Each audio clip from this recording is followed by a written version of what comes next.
filming right here in Newport, the center of the universe, right? And tonight we have the most amazing guest and an incredible guest audience. They'll be asking questions about solar energy, about synthesized music.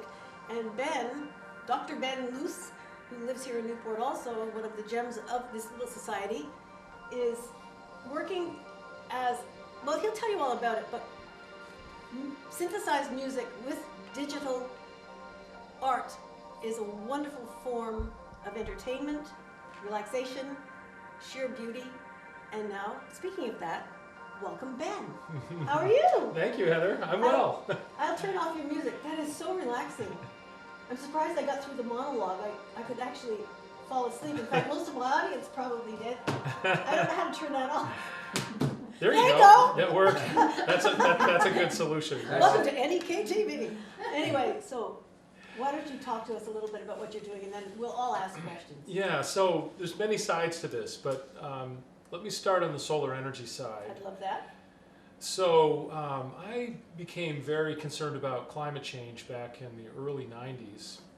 At the time I was a physicist at Los Alamos National Laboratory in New Mexico, and I saw some great presentations on geophysics and what was happening with the climate. And it was already clear then that we were in trouble if we didn't do something about energy. And I decided to dive into to clean energy advocacy. So to make a long story short, I ended up working a lot with a group called the New Mexico Solar Energy Association, which is one of a number of state-level associations that you can find around the country. And they are all part of a larger umbrella organization called the American Solar Energy Society, which is and you've just been elected to the board. Yeah, I've just been elected to the board of that. So I was very involved with NMSEA, and then following that I got very involved in policy advocacy, and with a much larger coalition of groups, with NMSEA as one of them. And I helped found that, and for about 10 years I just did nothing but, in my spare time, advocate for clean energy policies at the New Mexico legislature. And this was a rather interesting thing to do because New Mexico's kind of a rough place. It's one of the largest fossil fuel producers in the United States. And the fossil fuel industry has a very, very strong stranglehold on the politics there. But we worked very, very hard, and we were able to, with a little bit of luck and a little bit of persistence, get quite a few policies passed eventually, and actually really get it off the ground. Wind power, solar power, a lot more on energy efficiency as well, and it was a really, really very interesting education for me, both about the technologies, because I worked a lot with the people that were doing this stuff, and also on the policy side and how the policies work and how government really works. And it works. Well, it works in a very complex way. You know, the old thing about is watching legislation being made is a little bit like watching sausage making. That's actually a very positive view. Does that mean there's pork in it and stuff like that? Yes, and there's also a lot of rotten stuff too. So that's true. It was actually really rough, but we were successful. Eventually, I kind of transitioned out of that and decided I really wanted to come back to the Northeast. I really missed my folks. I really wanted a change of scene. So, and I love Vermont. I spent a lot of time up here when I was growing up. My folks built a little cabin in central Vermont, so I had some experience up here and just wanted to live the dream of living in this beautiful place. Raise your hands. How many moved here for that reason? So, yeah. Every single person here! A lot of hands.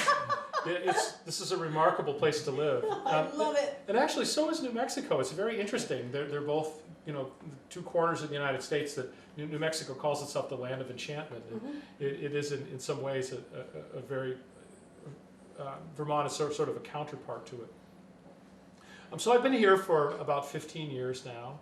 And I've done some advocacy in renewable energy here. I actually did quite a bit at one point, and that's where Jerry got to know me, for example. And is it easier to do it here? No, it's actually more difficult in some ways. Why?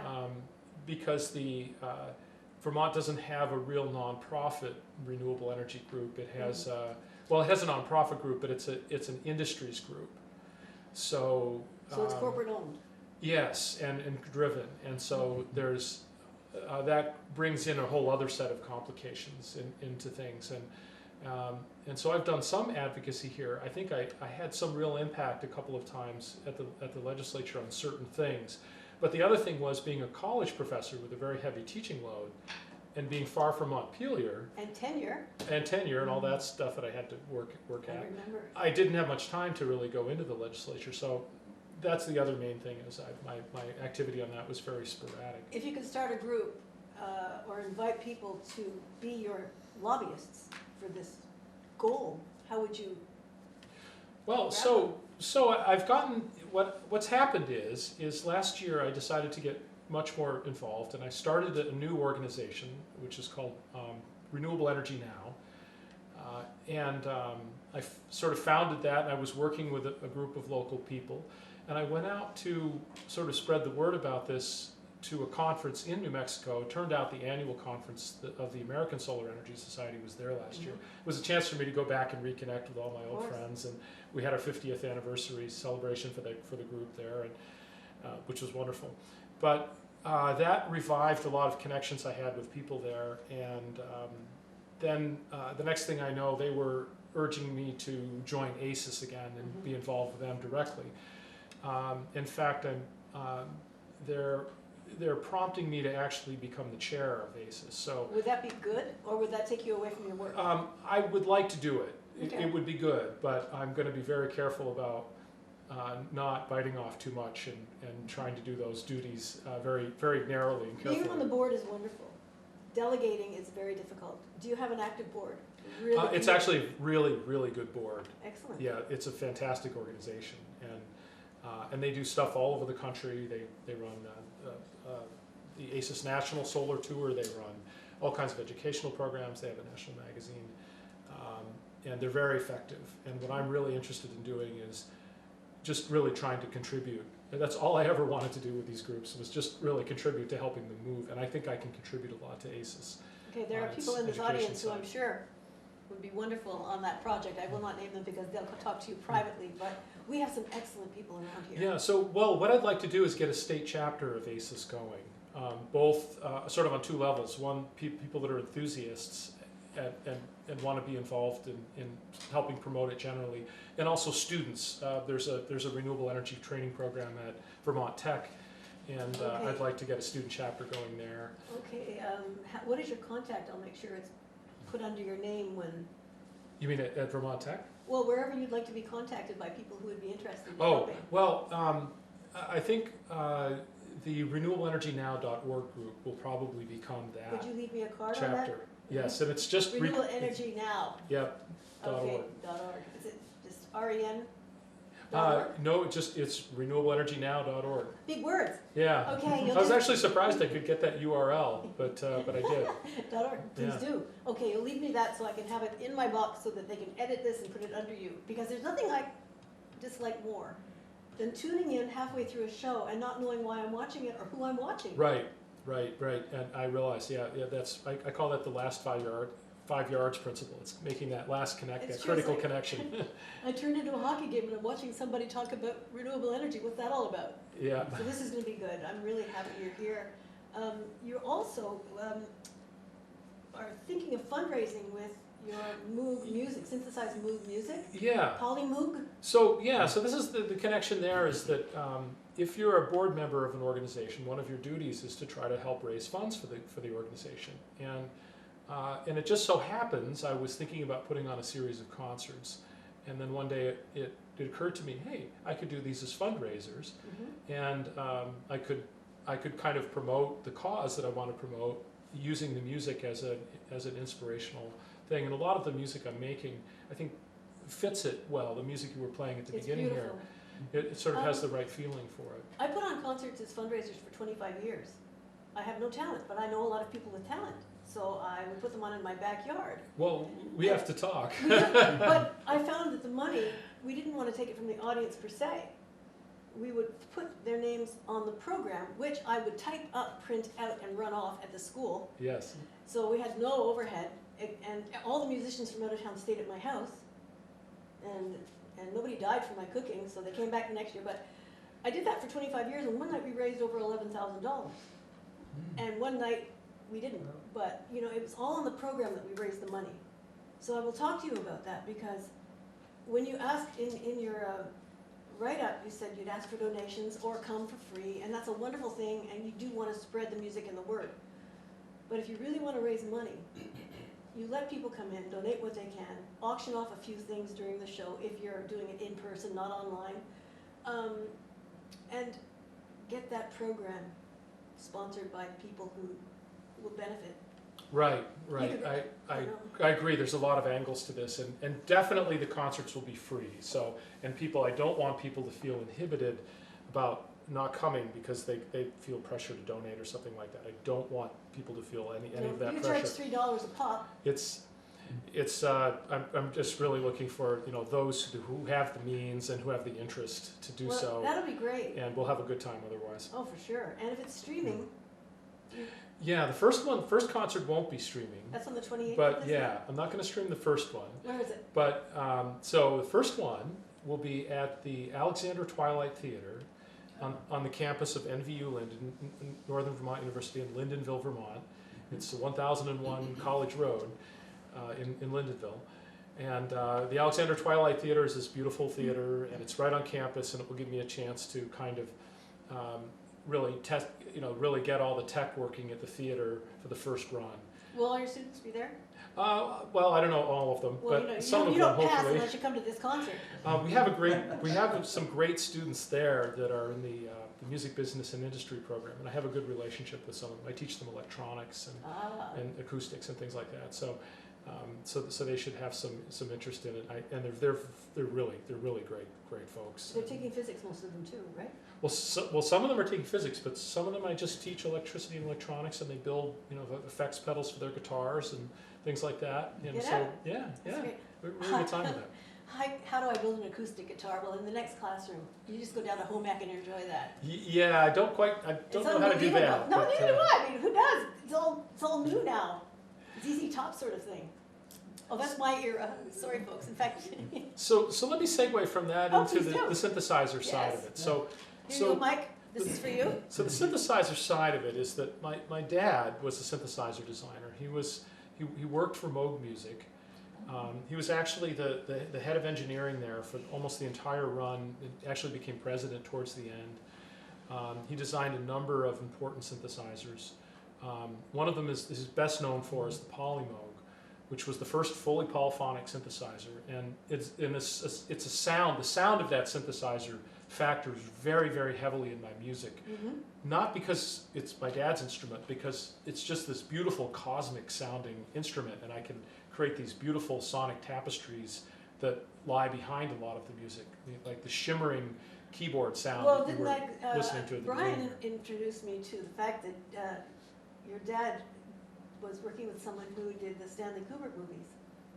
Oh yeah, he was he was close movies. friends with Wendy Carlos and many other musicians of the era, especially keyboardists that use synthesizers of various sorts. And yeah, so I grew up around those folks. Keith Emerson used to show up at the house once in a while. From Emerson, Lake and Palmer? Yeah, I actually took a few little short piano lessons from him. Is that right? Yeah. He never came to my house. Well, there's a few things I learned from him Like at what? a fairly young age. How to use the circle of fourths in a certain way that I still use to this day. Demonstrate, if you can. Just pretend. You know what? I one of my videos is one of them is it's a piece I call Dragon in the Deep. Was that part of your show at the Mac? Not at the Mac. Well, you're getting that. I'll talk about your Mac section. Oh, you got it already? Yeah. This is a very intense sounding kind of thing. But it was recorded on a vintage Mini Moog synthesizer. Brian will that I had access to. go in and pick it out for you.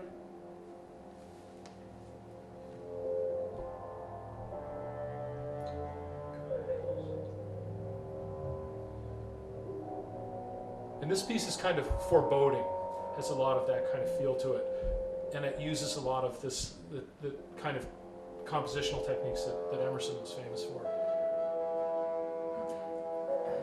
And you know, this could be very well adapted to the solar energy vibe. Because it's... Well, there's a lot of, so I like to do a lot of things with light. And this piece was actually the first one that I created a video that actually shows the structure of the sound. So what you're watching here is the spectrum of the sound evolving. And I looked around for visualizers that would do this kind of thing one summer, a couple summers ago, during the pandemic. And I must have purchased like 12 of programs that do this and tried them all out. Basically apps. Finally found this one, and it has beautiful colors, and I really, really liked it. And that's what got me thinking about doing music that is driven by sound, where the images are created by the sound. Now, when you do this, will there be an enormous screen? Yeah, hopefully, yes. And people can just sit back as if they're yes. watching the stars, or, yes. or the Northern Lights, or anything, and space out. That's the idea. You're going to bring back the 60s. Yeah, and so now I've taken it much, much farther, Okay. and I have learned how to do things with these. I finally found a video or a graphics platform where I could control all of these things myself in a much more detailed sort of way. And create much more complex kinds of things. So here's I just created this just before I left and came over here today. And so this shows my that's what you sent me. Yeah, that shows my keyboard rig right there. You can see it there. That's the rig I'm going to use at the concert. There's my computer screen. And I just played a little brief look at the imagery. So you see this mandala-like thing here. I'll full screen it here. There it goes. Ooh. The music's a little soft here, but Well, it can... it's okay. It doesn't matter too much, but It's like a kaleidoscope. it's like a kaleidoscope, yeah. And I used to have one, and I think I got it for Christmas, and I cherished it until I was in my late teens. I loved it. So beautiful. So you can see the spectrum there of the sound, kind of the rays on the kaleidoscope, but then there's all this other stuff going on, and this imagery is different every time I play it, and I can interact with it. So I can hit notes on it, I can watch what happens, and that will feed back in, and I'll do other things in response to it. And it's just really, really fun. Spend the whole day doing it. Oh, but it's just endless. And I can also create still images out of this. So I record this and then I can extract still images. And now I have this sort of infinite well of beautiful images that sort of interactively created. And the spectrum of color? Yeah, it's not showing up too well on the screen here. This one has a very snowflake, icy kind of look, but there are lots of blues and other colors in there. Do you choose them yourself, or does it come with the program? Well, so what happens is there's sort of an endless amount of things you can do with these things, and I've got all sorts of different things like this, different patterns, different colors for different pieces of music, and they all interact and. It really is mesmerizing. In complex now, sort of ways. Is that the keyboard you brought to church when you gave the speech, the talk about your dad, the year after your dad passed away? No, that isn't. That one is too delicate for these concerts. That's an actual polymode. Yeah. So what I have is there's a guy that I actually met after my dad passed away, who we had actually come to his memorial service, and he let me know about this project where they had taken thousands of samples from these polymodes that he had restored. Actually did very, very good recording of them, and then they were put into what's called a sampler, with very nice system, and one that I can also add special effects, and I can layer them, and it basically is identical to the original instrument, but I can do a lot more with it. You went to Philadelphia and worked on that project, didn't you? Well, and then following that, there was this whole phase of my life. I spent a couple of years going down to Philadelphia. There's a nonprofit down there.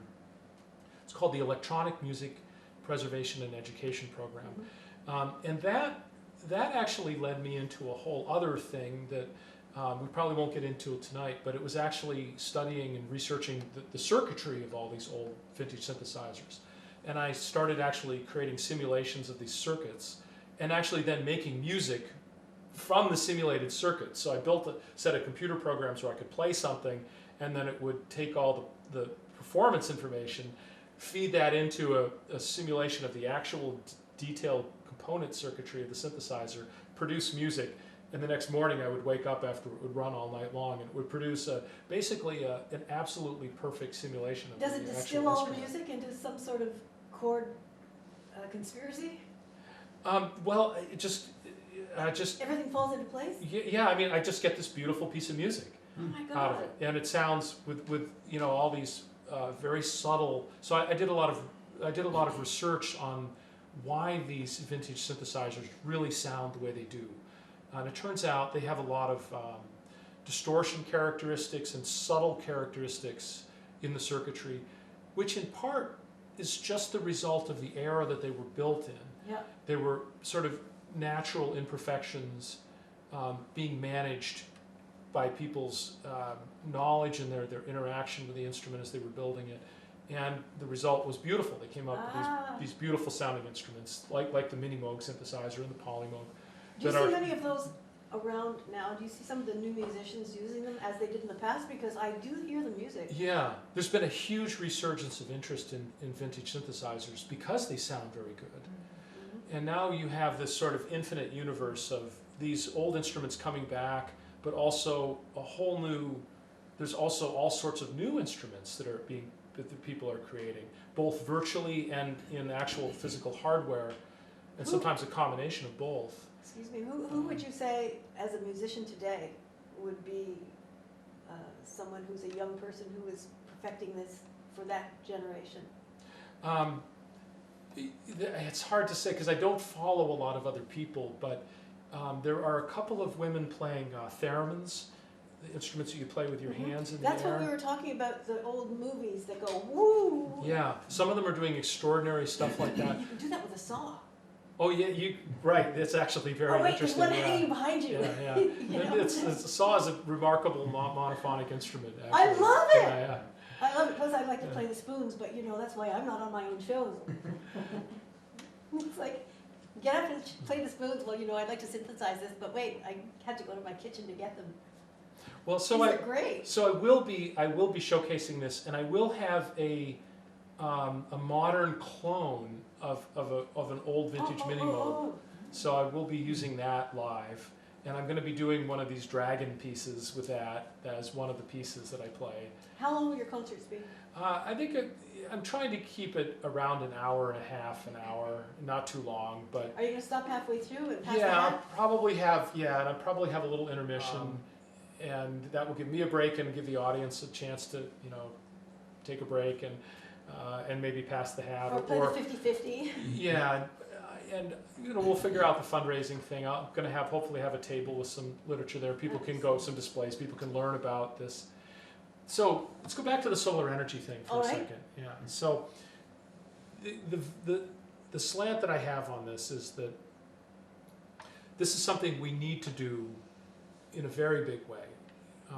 ACES is really fully behind this notion of 100% transition to renewable energy as quickly as possible. But it's a very difficult thing to do. Renewables are intermittent. That the sun doesn't shine all the time, the wind doesn't blow all the time. It is challenging. It's very, very challenging. People have to be aware of the sacrifices are really investments. Yes. So there's a sacrifice side to it, but there's also the side. So one thing I sense a lot is that people want society to just remain the way it is, and will bend the renewable source to just fill the void. It's not working. What we need to do is think more in terms of, to some extent we are doing that, adding energy storage and things like that, but we also have to think about how we bend to accommodate it. That's right. And the philosophical view I have is that solar energy is spread out diffusely. it basically gives us infinite energy, but finite power. The power is somewhat limited, and that's a good thing. The human race has a rough time when it gets too much power in one small place. The classic example of this is nuclear weapons. Oh, I thought you were going to say the legislature. Right? Well, in a sense, there's a political equivalent, right? Democracy is the I didn't mean to take you off course. Go right back but now. it's a good analogy because democracy is trying to spread power out over a wider group of people. The same thing applies to energy, and I call this concept the solar yardstick. Okay. The idea is trying really using it as the scale of energy usage that we use, and its diffuseness as being an advantage. There's a lot of excitement about fusion right now, for example, and fusion could eventually, if it really gets to be viable economically and practically, it's not there yet, but it's getting closer. It could have great benefits for displacing fossil fuels in the long term, but it has a potential negative side. We're talking about releasing the energy of the sun on the surface of the Earth, and we've been there before.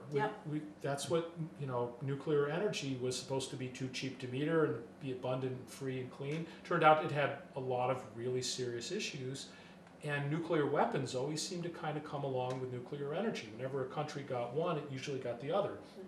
Often the weapons first. And we're still having trouble keeping that genie in the bottle.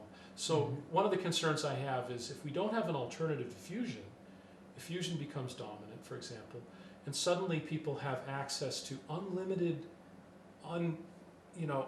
power in small things, that will become used for all sorts of new weapons.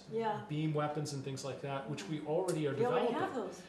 Right, so, but this would amplify the potential issues with those. If you want a magnifying glass on a sidewalk with the sun, that's as devastating as it could be in mass doses. Right. Taking out cities. Yes, right, exactly. So the idea is if we can shift our dependence and our thinking and our philosophy over to depending on an energy source which is intrinsically limited and diffuse. It's limited. It doesn't mean it's small. I mean, the amount of solar energy if you could put today's solar panels on about 3 or 4% of the Sahara Desert, you would generate. I'm just trying to get that in my head. You would generate enough solar power for the entire world. So it's not that it's so diffuse that it's going to be hard that we have to live in an energy deprived world. But then we have to get the countries to agree to share, and that's another. Well, to share, and also, like some countries, northern parts of countries, cloudier areas, it may make sense to ship power from sunnier areas to less sunny areas. Not necessarily, but it may. But they might have wind in those areas, so. Right, and also offshore wind has really, really large potential as well. So you mix the two together. There's a lot of good modeling and theoretical modeling showing that the match should work. Just a devil's advocate here, I did see a documentary not too long ago about the plates that are shifting underground that are going to cause a lot of damage within the Atlantic and the Baltic and every other sea because they're all shifting now. Yeah. And some of them, these underwater earthquakes, if we set up an awful lot and build land extending, like they've done in other countries for hotels, like Dubai, building a beautiful hotel in the middle of the water. All it takes is one shake. I don't think that offshore wind turbines are going to be too... Will they be floating? Well, the floating ones I think will be fine. I think so. But yeah, and they're not talking about making them solid in the ground then. Well, there's difference. There are offshore wind turbines that are in shallower waters that are anchored to the ground. Yeah, that's what I was thinking. But I don't even think those would be too vulnerable to earthquakes. Those things are really well grounded. I mean, they have to put up with the wind and the ocean already. Very, very strong forces. Just the force of the wind against them is very, very strong. So I don't think those will. I think the issue with earthquakes is more on buildings and tsunamis and things like that affect people's habitations. I was just thinking if they're going to build them on the coastline, a whole country could be without power. Many countries could be without power if they depended on the coastline. And so much is happening now with global warming. Well, it is a problem in general. It's a problem with putting too much of your eggs in one basket with an energy source. So, you know, you wouldn't want to put all of the United States solar power in the Southwest and then have it wiped out somehow. No, I had a whole basket of eggs here. I was going to show it to you just because it was appropriate, but I cleaned my house. I don't know where they are. Don't do that. It's terrible, especially if you've had a head injury. I don't know where anything is now. So Ben, I was thinking about like another geothermal energy, and you know, possibilities with that. You know, in northern climes, and you look at how much it's used in Iceland. You know, some of that would be have to do with you know, drilling technologies and so Yes. forth. To get down far enough to boil water or whatever it's going to take to drive a. There's been a lot of progress on geothermal. Even just like in the last month, there was some announcements of some new results. So yeah, geothermal has a great deal of promise. Yeah, the issue has been economically drilling deep enough and then managing those resources. Iceland is special because it has all that near the surface. So thin. So it's technically challenging. Right now, you know, the great advantage of solar power is that we've gotten, with economies of scale and improvements in the technology, the cost of solar electricity has come down and is quite competitive now. And the thing is, you can spread it out, so you can cut on transmission costs a lot. I'm not sure anything else is going to be able to compete with that over the long run now.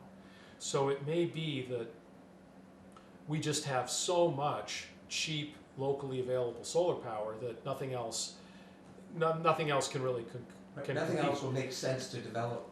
But we'll see what happens with geothermal, and we'll see what happens with offshore wind. And the other thing about those things is that even with all that solar, there are still gaps and intermittency issues and things. And that's where having a kind of a mixture, a melange of sources together could really be potent in terms of sort of trickle feeding into the energy storage. So you have a lot of distributed energy storage, you have a lot of distributed solar, and then you have a variety of other sources feeding in, helping keep those well fed during times when the solar isn't so great. So it's some kind of mixture like that. And there's been some really, really good modeling by a variety of research groups that suggest that this kind of thing can really work. I hope so. It's mainly a matter of deploying the generation and the storage now. It's Right. mainly a matter of getting it done and getting it out there. And I think a lot of the technical issues with it will play out. Yeah. Does anyone else have a question about anything? Because you're also much more knowledgeable than I am, actually. If you're taking it, I do have a question. Yes, Mike has a question. So I guess the criticisms that you probably are very familiar with that you see often with solar energy is that the energy going into the production of the panels and the systems is close to or exceeding the energy that you get out of the panel, the lifetime of the panel, because they do only last for so long. Is that criticism at all accurate, or is that No, well out of proportion? it's not. It's a red herring. Yeah, okay. It was probably true in 1973, Right. in the early days of photovoltaics. But that has been long eclipsed. If that No was pun even, intended. yes, if that was even approximately true, the panels couldn't be sold anywhere near the price they're being sold at, because the cost of the energy just to produce them would create a base level in the cost, a fixed cost that would be a lot higher than they currently are. So the National Renewable Energy Lab did energy payback studies on photovoltaics and on wind and other sources.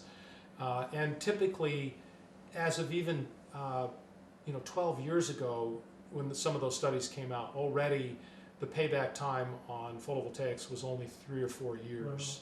Wow. And it's probably down to under a year now, I would guess, because of the advances in the thing is, what you're making with a PV panel is you're making a very, very thin, it's not very much material. Right. You're spreading a very stable, very thin layer of material that's essentially geologically stable crystalline material. A lot of the photovoltaic panels today, the crystalline ones, will probably be functioning for 50 years. Ooh, So, That's or at least they encouraging. can. I mean, Yeah, absolutely. we have, the NMSEA has demonstration panels that they still use that were from the late 70s that are still operating. They slowly lose some of their efficiency, but they don't necessarily go out. There are other types of panels. There are quite a few different photovoltaic technologies. Some of them do wear out a lot quicker, and that's more of an economics issue, and it's also becoming a recycling issue. There's a big push right now to perfect and even require recycling of photovoltaic panels. It's totally possible. It just isn't required anywhere yet. that's too bad. It's coming. It's coming because in certain places, for some of these technologies, where the panels do wear out a little bit sooner, they're starting to have, the issue is starting to We recycle our light bulbs. starting to, yes. I mean, So, what could be so difficult? but that's not an issue though. The payback time. Good question though, Are they because able I to had be that made worry in myself. America? So the Made in America issue is a really big one. It's interesting. The United States had the early lead on photovoltaic manufacturing, but didn't support it very well. Our policies for installation and our industrial subsidies were weak at best, mainly because the fossil fuel industry didn't want to see it take off. So the focus gradually shifted over to Europe for a while. Germany and others put a lot more money into it, and they structured their things called feed-in tariffs and others to drive the development. So they were leaders for a while. And then finally China stepped in. And China subsidized their industry a great deal and grew it in scale. The industry also ran out of its original sources of polysilicon. Originally they were just using the leftovers from the semiconductor industry, and they finally eclipsed that. So they had to go into their own development of production in silicon, and China did that in a big way. So China brought down the cost of these things 95% in 10 years by scaling it up, and forced everybody else to compete, and drove out the companies that couldn't innovate and scale up. They drove those out of the market. Some American companies survived and are doing quite well. There's a company called First Solar, which uses a non-silicon technology. They've done very well. And there's some other crystalline silicon photovoltaics that are still around in the United States. The United States is trying now under the energy the Inflation Reduction Act to promote more use of American solar panels and battery technology also. The United States could and should drive that up. But at the same time, a lot of the United States has a large solar industry, but it's and it supports hundreds of thousands of jobs, but it's mainly, not all, but mainly in the installation industry.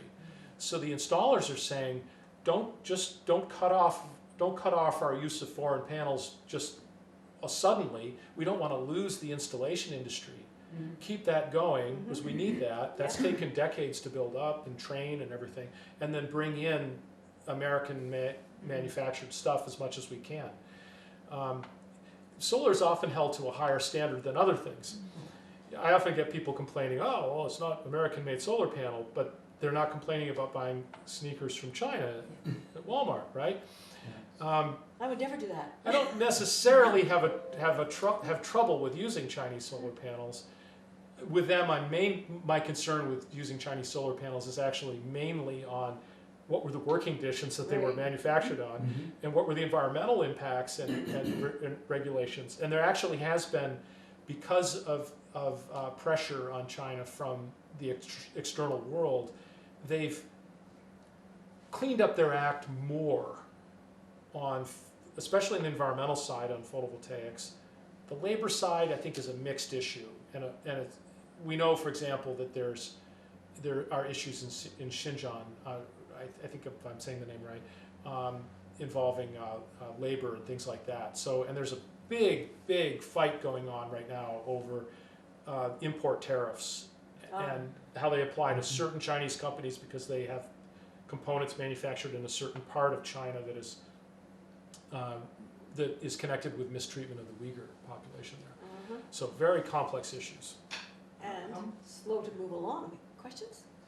How much Randy? room do you think there is for innovation on the solar panel and also on battery? Like, you've been looking at this for, you said 1990? Yeah, So I followed this. When you look at, say, the advances in microelectronics, right? You have the Moore's law that's Yes, going on with yes, that. there's a Moore's law for PV, yeah. Well, I was just wondering, like, what are we looking at in terms of potential for breakthrough on the panels and, you know, and battery technology?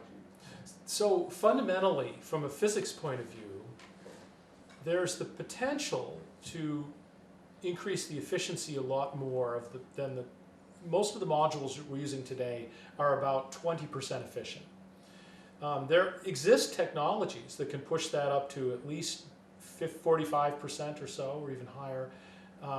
They typically are a little more expensive, and so the market really hasn't favored them enough to bring them into play.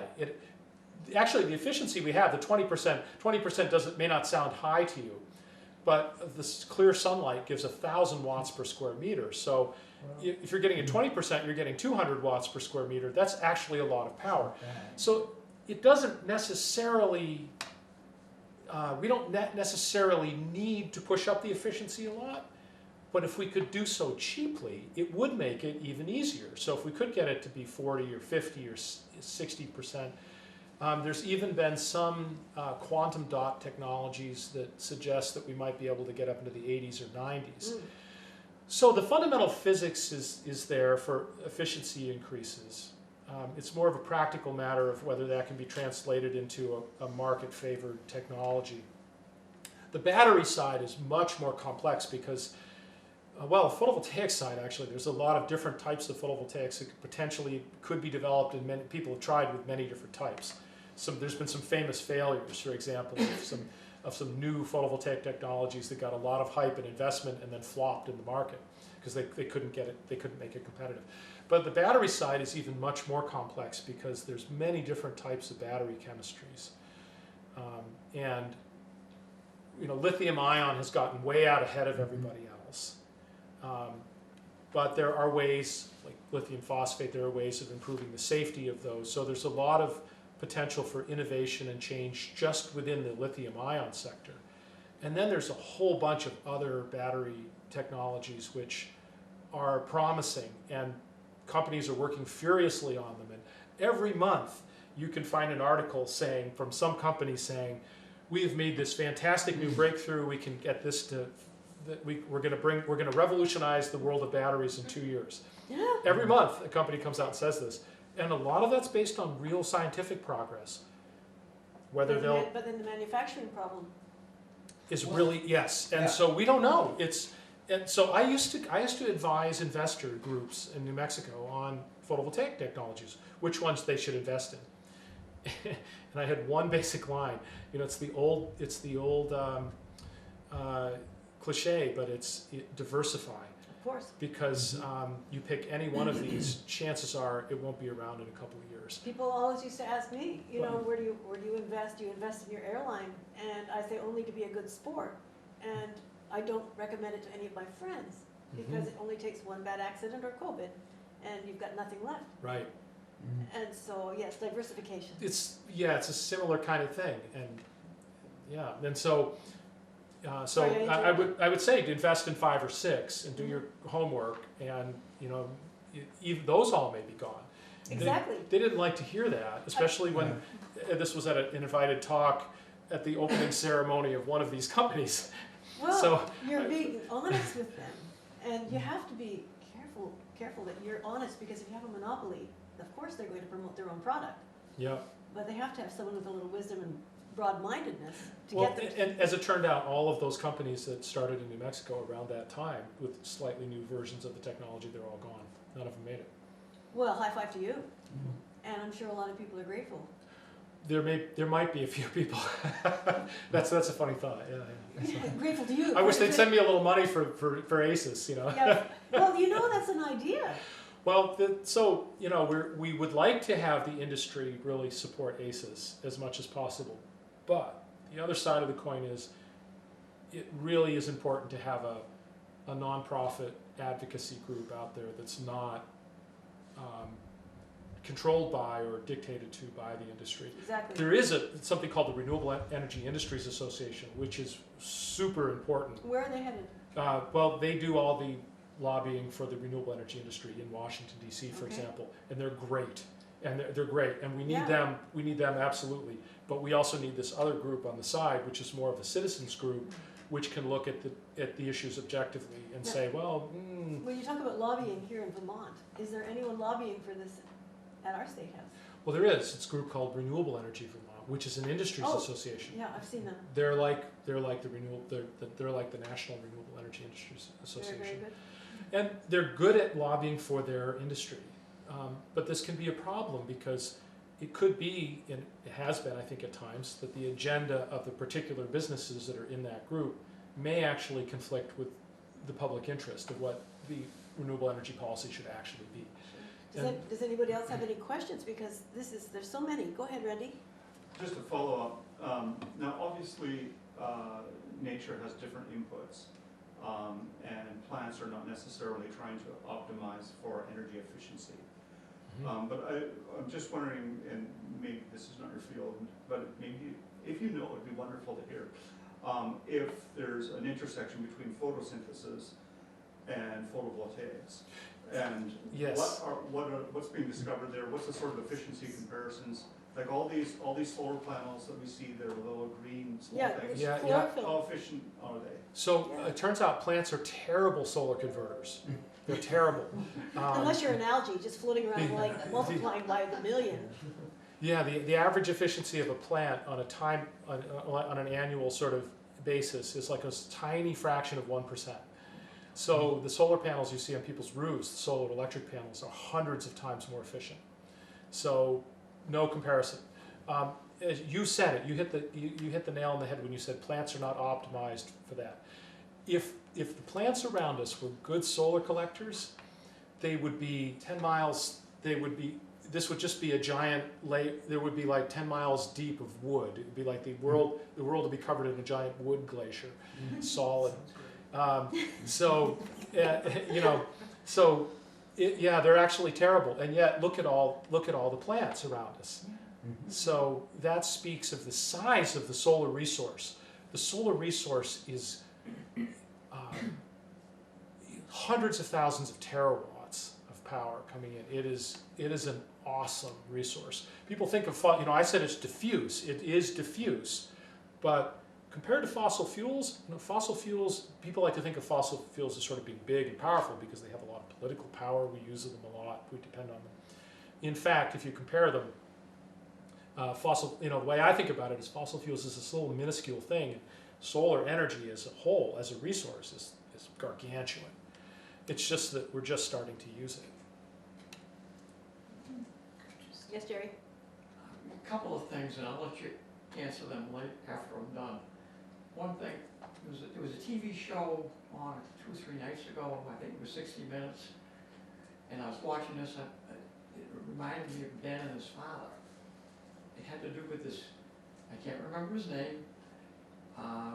He's a famous music guy. He does music scores for scores of movies through the years. He makes use of real orchestras and synthesizers and digital music, and he's more and more into that for every movie. Hans Zimmer or German guy. Vangelis or one of these. Probably Probably Zimmer. We were Hans talking Zimmer. about it last Yeah, night. And he talked about his parents, their influence. He talked about his father's influence, and I said, this reminds me of Ben and his dad. I don't know. And then the other thing. He's a revered composer. Yeah. He's won, I don't know how many awards, this guy. And how about, I've been hearing a lot about hydrogen for vehicles. Because Yeah. what's the byproduct? Water. And I guess the technology's there. Hydrogen is back. Because we need energy storage critically, there's a huge resurgence of interest in hydrogen. So hydrogen saw a lot of investment in research during the George Bush era. Some people accused Bush of promoting it as a way of sidestepping doing other things. And there was probably some truth to that. But it did give us a lot of research and development on fuel cells, which take hydrogen and oxygen from the air, produce electricity, and give you water as a byproduct. So, so hydrogen basically divides into two categories, what we call green hydrogen, and then hydrogen that comes from fossil energy sources. And it has a number of different colors depending on whether you sequester the carbon dioxide or what fuel, like I can't remember if it's black hydrogen or gray hydrogen. If you produce it from coal, it's really, really bad from a carbon standpoint. If you produce it from natural gas, it's better than the coal, but not nearly as clean if you produce the hydrogen by splitting water. So green hydrogen, the idea is you take water and you electrolyze it, you split it into hydrogen and oxygen using a renewable energy source like solar power or wind power or hydropower, and then you store that hydrogen and then you put that into a fuel cell later on.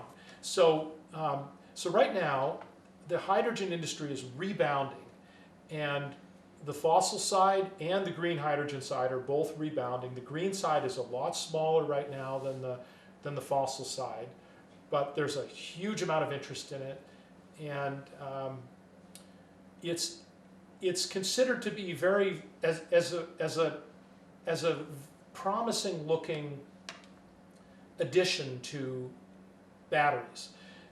Batteries give relatively short-term storage, like on a daily or weekly kind of time scale, but they're not good for seasonal sort of time scales, long-distance time scales. We need some energy storage that's on a seasonal basis. So hydrogen, both green and other colors, are being seriously looked at now as for filling the gap on the long-term storage side. I'm a big proponent of green hydrogen. I always have been. Because the fundamental physics of it look very good. But it's been very controversial, and I used to get harangued a lot from people even in the renewable energy side that said, it'll never be cost effective. But it has really resurged in focus right now, and I'm hopeful about it. Will you please come back and see us again, because we could talk for hours. Sure, yeah, this is a huge topic. And I've learned an awful lot, and have you all learned enough for tonight?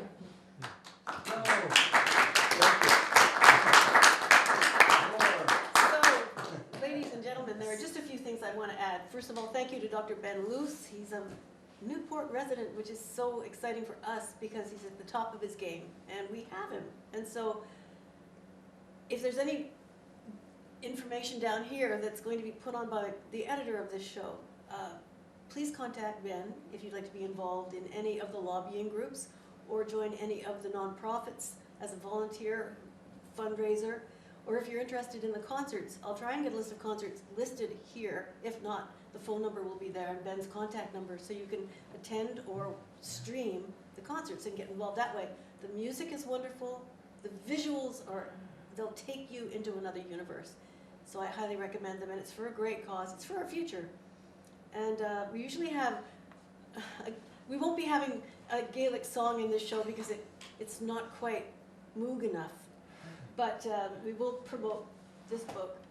Our cameraman, Brian McCrae, is the wonderful illustrator of this book, and it can be on Amazon. It is called The Potato Horse Who Became a Star. It's a true story.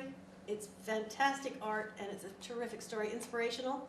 If you have a horse lover in your family, or you just want to be, if you just want to see something that isn't expected to win, like it's like someone in your school, there's potential in absolutely every being, whether or not it's looked upon as such. There's a winner inside a lot of people who you don't know are It's winners. a true story, too. It's Yeah, an it's inspirational, true story. And so I think that's true of so many people who don't know that they have potential because people have told them they don't. Right. And this will teach you something, and it makes you feel good inside because it's true. Dr. Ben, I thank you very much. Studio audience, it's been so nice to have you here. And get in touch, be involved, ask good questions, and we'll save our planet. Thank you very much. Thank you.